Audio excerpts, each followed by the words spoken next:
Hello दोस्तों, learn with Narottam YouTube channel में आपका स्वागत है। आज की क्लास में हम CGL 2024 टायर 1 की 11 सितंबर की शिफ्ट फर्स्ट का पेपर सॉल्व करेंगे। तो चलिए शुरू करते हैं क्वेश्चन नंबर फर्स्ट से। क्वेश्चन नंबर फर्स्ट दिया हुआ है 999 में जोड़ी जाने वाली वह छोटी से छोटी संख्या ज्ञात कीजिए जिससे योगफल को 99 पूर्ण रूप से विभाजित कर दे। तो देखिए संख्या दी हुई है 999 में हमें ऐसी संख्या जोड़नी है जिसे 99 का भाग देने पर शेषफल 0 आना चाहिए। तो 999 में 99 का भाग देंगे तो रिमाइंडर कितना आएगा यहाँ से 9, क्योंकि 99 का भाग 10 बार में 990 आ जाएगा, रिमाइंडर 9 आएगा। तो इसमें क्या जोड़ना चाहिए कि 99 का पूरा भाग चल जाए, तो 9 में 90 जोड़ देंगे तो 99 में 99 का पूरा भाग चल जाएगा। तो 999 में छोटी से छोटी जोड़ने वाली संख्या क्या है, वो है 90। ये हमारा आंसर आ जाएगा। चलिए चलते हैं क्वेश्चन नंबर सेकंड पर। क्वेश्चन नंबर 2 दिया हुआ है एक समचतुर्भुज ABCD दिया हुआ है।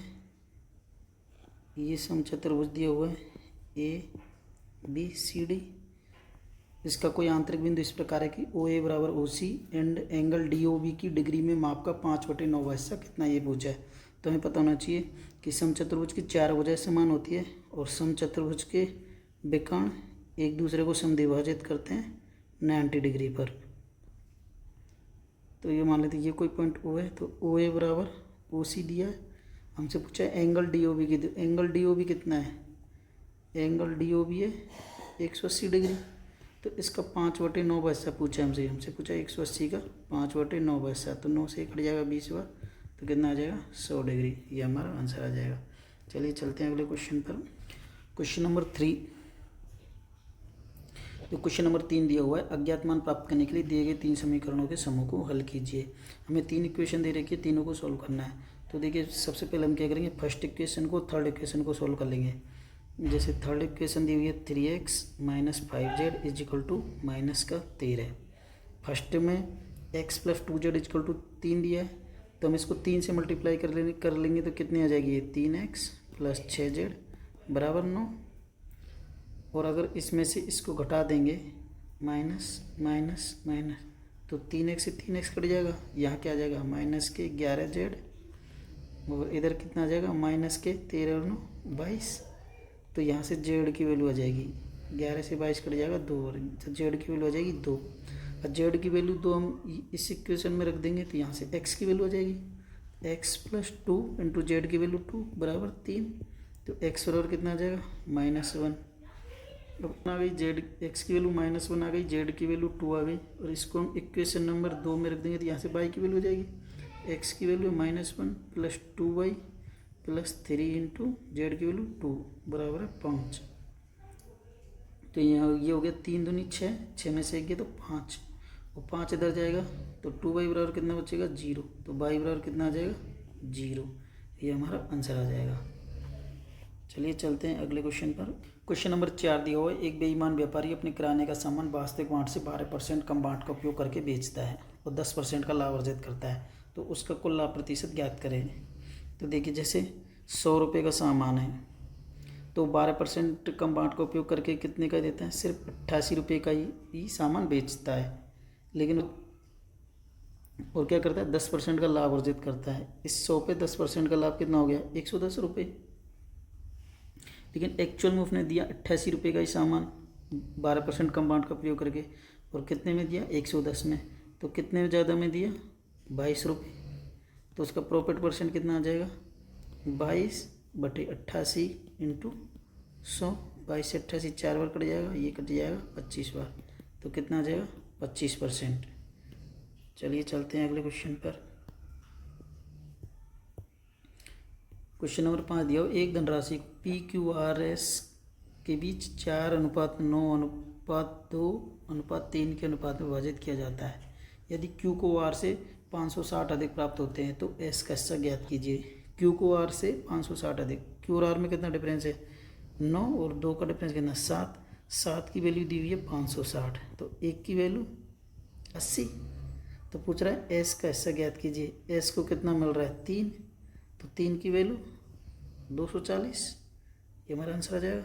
चलिए चलते हैं अगले क्वेश्चन पर। क्वेश्चन नंबर 6 दिया हुआ एक व्रत में 2 जीवा MN और PQ है जो ओ पर प्रतिच्छेद करती है। यदि एम ओ बराबर 9 सेंटीमीटर, ओ एन बराबर 5 सेंटीमीटर, ओ क्यू बराबर 6 सेंटीमीटर है तो ओ पी का मान कितना है।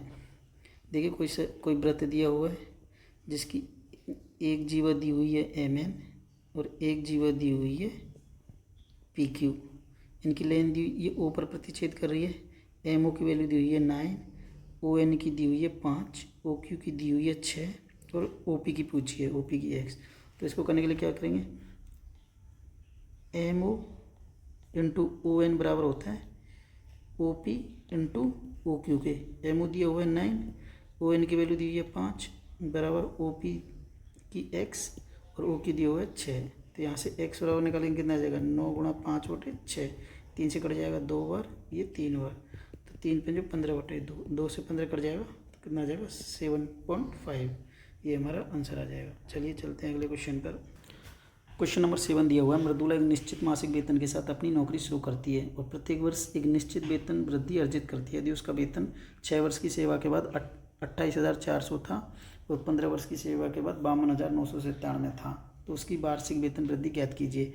मान लेते हैं मृदुला का स्टार्टिंग वेतन 100 रुपये था, 6 वर्ष के बाद उसका कितना हो गया 28,400, ये हो गया 6 वर्ष के बाद, और 15 वर्ष के बाद वो बोल रही 52,997 हो गया। यहाँ शुरू में x था और यहाँ से 15 वर्ष के बाद उसका हो गया 52,997। तो 28,400 से 52,997 होने में कितना टाइम लगा 9 वर्ष। तो वो पूछ रहा है उसका कि उसकी वार्षिक वेतन वृद्धि कितनी है। तो वार्षिक वेतन वृद्धि निकालने के लिए क्या करेंगे हम, 52,997 में से 28,400 घटा देंगे। 52,997 में से 28,400 घटा देंगे तो कितना आ जाएगा 7, 9, 9 में से 4 गया 5, 12 में से 8 गया 4, 5 में से 3 गया तो 2, 24,597 रुपये बढ़ा उसका 9 वर्ष में। तो 1 वर्ष में कितना बढ़ा, वार्षिक निकालना है हमें, तो 24,597/9, 9 से भाग देंगे कितना आ जाएगा 9 दूनी 18, बचा 6, 9 7 63, बचा 2, 9 3 27, 29 27 जाएगा 2, बचा हो गया 27, तो 9 3 27। तो उसका वार्षिक वेतन कितना बढ़ा 2733 रुपये। चलिए चलते हैं अगले क्वेश्चन पर। क्वेश्चन नंबर 8 दिया हुआ है, एक पाई चार्ट दिया हुआ है, इसमें विश्वविद्यालय में विभिन्न पाठ्यक्रमों में छात्रों के प्रतिशत को दर्शाता है और कुल संख्या दी हुई है 7000। हमें क्वेश्चन में दिया हुआ बी कॉम में 60% लड़कियां हैं, बी कॉम में 60% लड़कियां हैं। बी कॉम में टोटल स्टूडेंट कितने हैं 20%, अगर ये टोटल 100 मान लेते हैं तो 20 है, उसमें से लड़कियां कितनी है 60%। 60% को क्या लिख देंगे 3/5 प्लस बीएससी कंप्यूटर विज्ञान में 40% लड़के हैं। बीएससी कंप्यूटर विज्ञान में टोटल लड़के लड़की मिला के कितने हैं 25, उसमें से 40% लड़के हैं तो लड़कियां कितनी बची 60%, तो 60% को लिख देंगे 3/5। तो इसको सॉल्व कर लेंगे, 5 से ये 4 बार, 5 से ये 5 बार, तो 4 तिया 12 प्लस 5 तिया 15, कितना आ गया टोटल 27। तो हमसे पूछा था बीएससी और कंप्यूटर साइंस बीकॉम पाठ्यक्रमों में प्रवेश लेने वाली लड़कियों की कुल संख्या, विश्वविद्यालय में प्रवेश पाने वाले छात्रों की कुल संख्या कितने प्रतिशत है। टोटल है 100 और इनमें जो दोनों पाठ्यक्रमों में लड़कियां कितनी आ गई 27, तो कितनी है ये 27% है। तो ये हमारा आंसर आ जाएगा। चलिए चलते हैं अगले क्वेश्चन पर। क्वेश्चन नंबर 9 दिया हुआ है, सेक 35 upon cosec 55 minus cos 25 upon sine 65 का मान ज्ञात कीजिए। क्योंकि सेक 35 से कोसेक 55 कट जाएगा, ये बन आ जाएगा, इससे ये कट जाएगा 1 बन, तो 1 - 1 0 आंसर। चलिए चलते हैं अगले क्वेश्चन पर। क्वेश्चन नंबर 10 दिया हुआ है, उन कई वर्षों में 14% की साधारण ब्याज की दर पर उधार दी गई 16,000 की राशि पर अर्जित ब्याज कितना होगा। जितने वर्षों में 10% पर एक निश्चित राशि का 3/5 भाग साधारण ब्याज के रूप में प्राप्त होता है। तो क्वेश्चन क्या दिया है कि कोई राशि है उसका 3/5 भाग साधारण ब्याज के, अगर वो राशि 5 मान लेते हैं और रेट 10% और टाइम मान लेते हैं t, तो इसमें ब्याज कितना मिल जाएगा 3। तो 0 से 0, 5 से ये 2 बार, तो t बराबर यहाँ से कितना आ जाएगा 6 वर्ष। अब ये पूछ रहा है कि 6 वर्ष में 14% साधारण ब्याज दर पर उधार दी गई 16,000 की राशि पर ब्याज पूछ रहा है। तो 16,000 गुणा 14 गुणा 6/100, 2 0 से ये 2 0 कट जाएगी, इसको मल्टीप्लाई कर लेंगे कितना आ जाएगा 160 गुणा 14×84, इसको सोल्व करेंगे ना 0, 16×64 का 4, 8 से लगी 6, 16×128, 128 और 6 134, तो 13,440 रुपये ब्याज आ जाएगा। चलिए चलते हैं अगले क्वेश्चन पर। क्वेश्चन नंबर 11 दिया हुआ है, ट्रायंगल ए बी सी में जो सी पर समकोण है, यदि tan a बराबर √3 है तो sin a cos b cot a plus b का मान ज्ञात कीजिए। tan a बराबर √3 तो a बराबर कितना आ जाएगा 60 डिग्री, क्योंकि tan 60 की वैल्यू होती है √3, और c पर समकोण है, c 90 डिग्री दिया हुआ है, तो ट्रायंगल में a प्लस बी बराबर कितना आ जाएगा, वो भी 90 डिग्री आ जाएगा। तो हमसे पूछा sin a cos b, तो sin a की वैल्यू है 60 डिग्री, cos b cos कितना आ जाएगा 30 डिग्री, क्योंकि a प्लस बी 90 डिग्री है, a 60 है तो b कितना आ जाएगा 30 डिग्री, और cot a प्लस बी 90, तो cot 90 क्या होता है 0, और तो 0 से किसी भी संख्या को मल्टीप्लाई करेंगे तो टोटल कितना आ जाएगा 0, तो हमारा आंसर आ जाएगा 0, क्योंकि cot 90 0 होता है, और sin 60 और cos 30 को 0 से मल्टीप्लाई करेंगे 0 ही आ जाएगा। चलिए चलते हैं अगले क्वेश्चन पर। क्वेश्चन नंबर 12 दिया हुआ है, एक वृत्ताकार पथ की आंतरिक और बाहरी त्रिज्या क्रम से 28 सेंटीमीटर और 25 सेंटीमीटर है, तो 28 रुपये प्रति मीटर स्क्वायर की दर से पथ को समतल करने की लागत कितनी है। कोई वृत्ताकार पथ दिया हुआ है, जैसे एक सर्कल दिया हुआ है और ये, तो इसकी ये रेडियस दी हुई है 25, और ये पूरी दी हुई है 28, ये 25, तो हमसे इस सर्कुलर पाथ का एरिया को समतल करने की लागत 28 रुपये प्रति दी हुई है, तो टोटल लागत पूछी हमसे, तो इसका एरिया निकालेंगे। सबसे पहले क्या आ जाएगा पाई 28 का स्क्वायर माइनस 25 का स्क्वायर, और 28 रुपये प्रति मीटर स्क्वायर है तो 28 से मल्टीप्लाई कर देंगे, तो कितना आ जाएगा पाई की वैल्यू 22/7 गुणा 28 और 25 कितना हो जाएगा 53, और 28 में से 25 जाएगा तो 3 × 28, तो 7 से कट जाएगा 4 बार, इसको मल्टीप्लाई करेंगे कितना आ जाएगा 22 को 53 करेंगे तो 22 66, हासिल की 6, 22 पंजे 110 और 6 116 गुणा 3 को 4 से करेंगे 3 × 12, इसको सोल्व करेंगे कितना आ जाएगा 12 × 72 कर दो, हासिल की 7, 12 × 72 और 7 79, हासिल की 7, 12 × 12 7 19 का 9, हासिल की 1, 12 × 12 1 13, तो कितना आ जाएगा 13,992 रुपये इसकी लागत है, आंसर आ जाएगा। चलिए चलते हैं अगले क्वेश्चन पर। क्वेश्चन नंबर 13 दिया हो, एक टंकी को भरने के लिए 2 पाइप है, वे मिलकर टंकी को 15 मिनट में भर सकते हैं। यदि एक पाइप दूसरे पाइप की तुलना में 1.5 गुना तेज़ी से टंकी को भर सकता है, मान लेते हैं एक पाइप है ए, एक है बी, तो पहला पाइप दूसरे पाइप की तुलना में 1.5 गुना तेज़ी से भर रहा है। अगर जैसे ये 2, इसकी एफिशिएंसी 2 है तो इसकी है 3, तो तेज़ गति से भरने वाला पाइप अकेले टंकी को कितने समय में भर सकता है। भी मिलकर दोनों 15 मिनट में भर रहे हैं, तो दोनों की एफिशिएंसी 3 और दोनों की एफिशिएंसी 5, और 15 मिनट में भरेंगे तो टैंक की क्षमता आ जाएगी, टैंक की क्षमता कितनी आ जाएगी 5 × 15 बराबर 75। अब बोल रहा है कि तेज़ गति से भरने वाला पाइप, तो एक कितने देर में भरेगा 75 को, 75/3 25 मिनट, इसका आंसर आ जाएगा। चलिए चलते हैं अगले क्वेश्चन पर। क्वेश्चन नंबर 14 दिया हुआ, एक आयताकार आंगन 4 मीटर 95 सेंटीमीटर लंबा है और 16 मीटर 65 सेंटीमीटर चौड़ा है, इसे समान आकार की वर्गाकार टाइलों से पक्का किया जाना है, तो आयताकार आंगन को पक्का करने के लिए आवश्यक ऐसी वर्गाकार टाइलों की न्यूनतम संख्या ज्ञात कीजिए।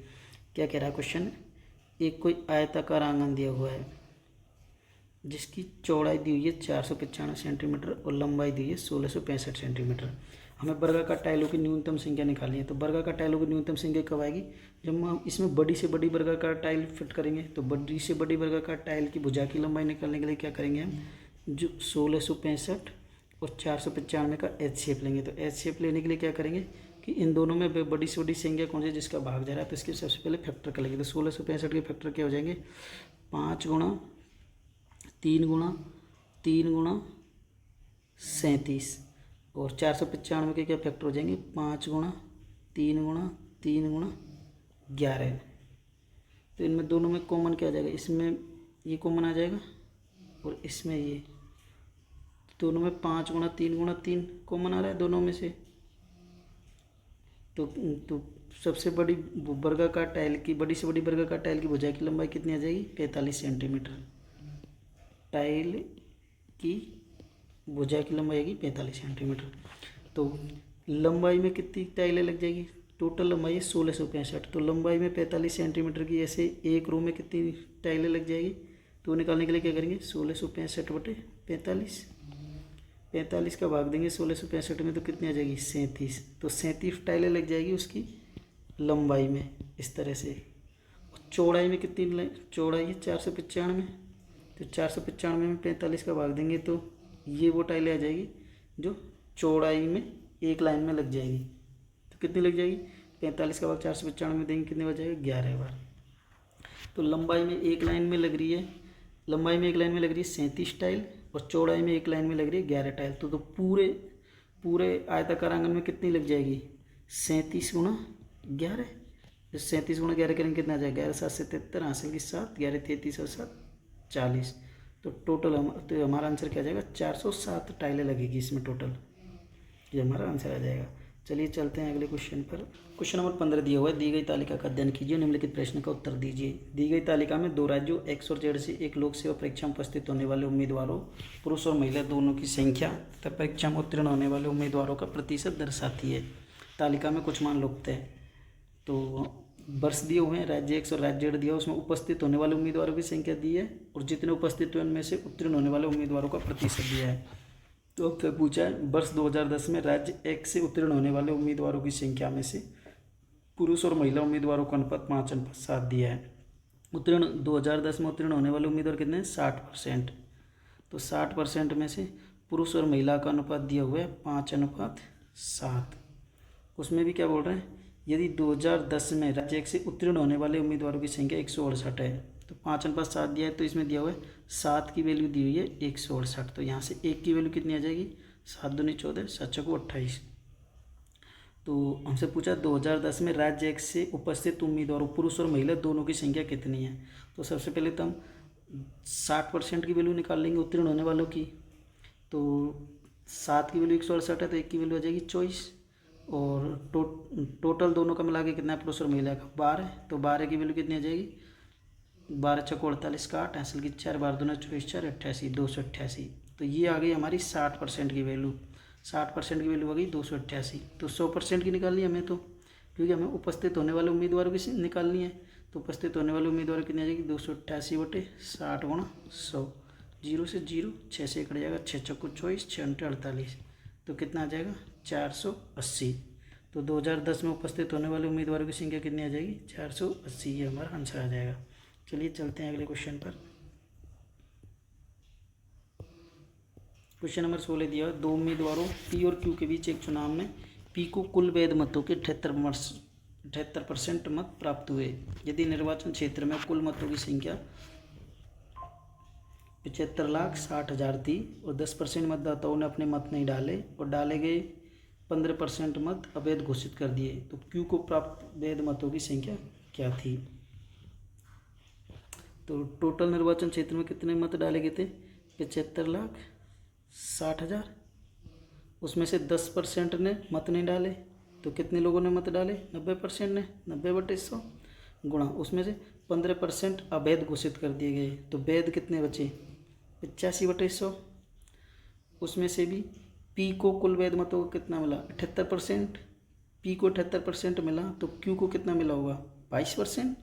तो 22/100।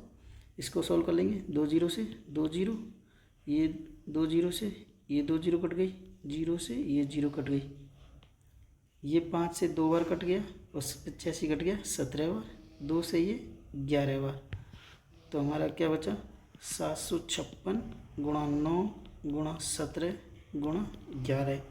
अब देखिए मल्टीप्लिकेशन करना ये थोड़ा सा टाइम लग जाए कैलकुलेटर में, तो हम लास्ट डिजिट देख लेंगे।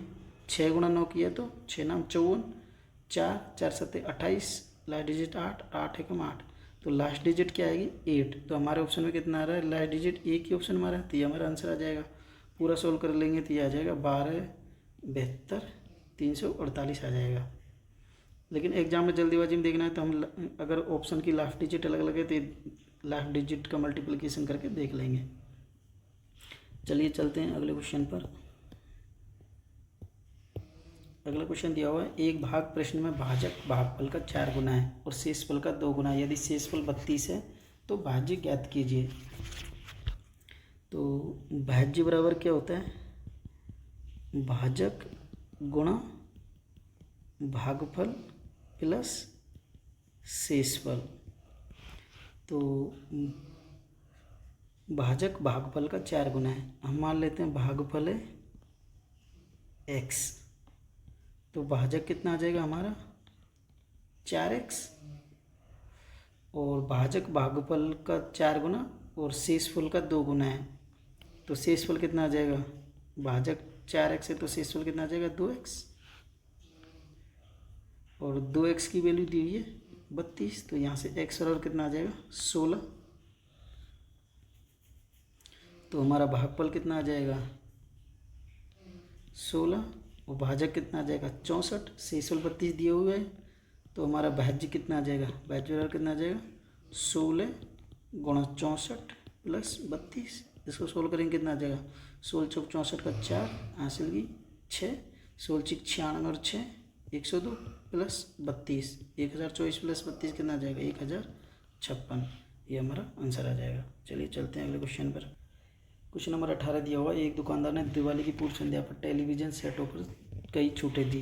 यदि टेलीविज़न सेट का अंकित मूल्य 1200 है और क्रमागत छूटें 15% और 10% है तो टेलीविज़न का विक्रय मूल्य ज्ञात कीजिए।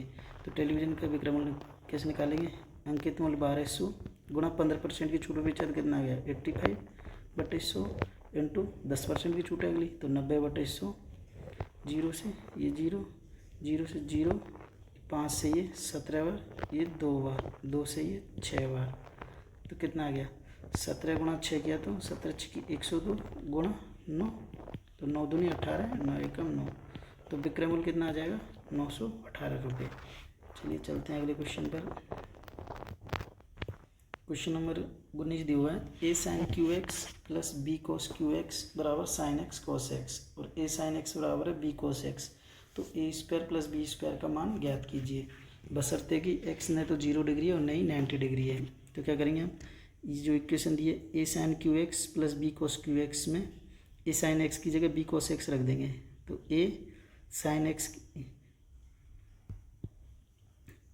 x की जगह रख देंगे b cos x, तो क्या आ जाएगा b cos x इंटू और कितना बच जाएगा इसमें sin स्क्वायर x प्लस ये आ जाएगा b cos qx बराबर sin x और cos x।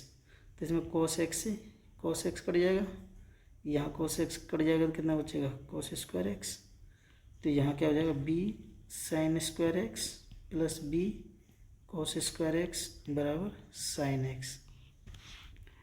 तो यहाँ से b कॉमन ले लेंगे तो क्या आ जाएगा sin square x plus cos square x बराबर sin x, sin square cos square x क्या होता है 1, तो b बराबर कितना आ जाएगा sin x, b बराबर sin x आ जाएगा, तो b की वैल्यू इस इक्वेशन में रख देंगे a sin x b cos x में, तो a sin x बराबर b की जगह रख देंगे sin x into cos x, तो sin x से sin x कट जाएगा, तो यहाँ से a बराबर क्या आ जाएगा cos x, और हमसे क्या पूछा है a square plus b square की वैल्यू पूछिए, तो a स्क्वायर बराबर कितना आ जाएगा cos square x plus b square बराबर कितना आ जाएगा sin स्क्वायर x, और cos square x plus sin square x क्या होता है 1, तो क्या आ जाएगा हमारा आंसर 1। चलिए चलते हैं अगले क्वेश्चन पर। क्वेश्चन नंबर 20 दिया हुआ, नीचे दिया गया बार ग्राफ 2010 से 2013 तक 4 वर्षों की अवधि में 4 कंपनियों ए बी सी और डी द्वारा कॉफ़ी का उत्पादन दर्शाता है। तो ग्राफ का अध्ययन कीजिए। क्वेश्चन पूछा है कंपनी ए और सी का 4 वर्षों का संयुक्त औसत उत्पादन कंपनी बी और डी के 4 वर्षों के संयुक्त औसत उत्पादन से कितने प्रतिशत अधिक या कम है। तो देखिए औसत उत्पादन क्या होता है कि सबसे पहले हम इनका इंडिविजुअल औसत निकालेंगे। जैसे ए का औसत उत्पादन 4 वर्षों में कितना आ जाएगा a/4 प्लस सी का औसत कितना आ जाएगा c/4, और दोनों का संयुक्त औसत कितना आ जाएगा a/4 प्लस c/4/2, और रेशियो ऐसे ही बी और डी का कितना आ जाएगा b/4 प्लस dy/4/2। तो इसको सोल्व करने पर कितना आ जाएगा, 2 से 2 कट जाएगा, ये 4 ये कट जाएगा, तो कितना आ जाएगा a+c/b+d। हमें एक्चुअल a+c और b+d निकालना है। तो a+c कितना आ जाएगा चारों सालों में 60 और 50 110 प्लस 90 और 190 कितना हो गया 280 प्लस 140 और 180 320 प्लस 220 और 250 470। अनुपात बी और डी का कितना हो गया 70 और 120 190 प्लस 100 और 170 270 प्लस 150 और 200 350 प्लस 210 और 260, ये कितना हो गया 470। इनको जोड़ेंगे तो कितना आ जाएगा, 0 का 0 7 और 2 9 और 8 17 17 और 1 18 का 8 ऐसे कि 1 और 4 5 और 3 8 2 10 और 1 11 1180 आ गया। और ये कितना आ जाएगा 0 7 और 5 12 और 7 19 और 9 28 का 8 ऐसे कि 2 और 4 6 3 9 और 2 11 और 1 12 1280। कितना 0 से 0 कट जाएगा, कितना आ जाएगा 118 अनुपात 128। और ये कट जाएगा 2 से 59 और ये कट जाएगा 64। तो कितना ज़्यादा है ये 59 से 64 5 ज़्यादा है। हमें तो ये परसेंटेज निकालना है, तो 5/64 गुणा 100। तो ये करेंगे तो कितना आ जाएगा 7.81% आ जाएगा सोल्व करने पर। तो ये हमारा आंसर आ जाएगा।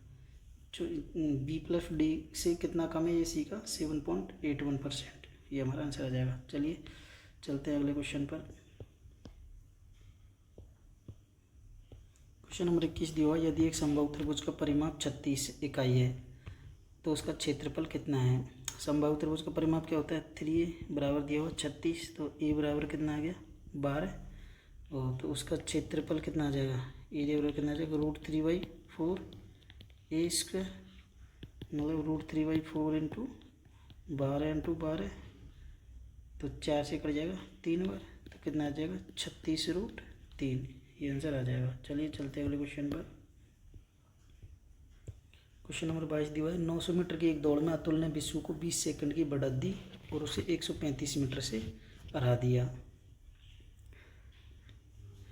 फिर से वही दौड़ लगाते समय अतुल ने 189 मीटर की बढ़त दी और उसे 8 सेकंड से हरा दिया। तो विशु 900 मीटर की पूरी दौड़ कितने समय में पूरी कर सकता है।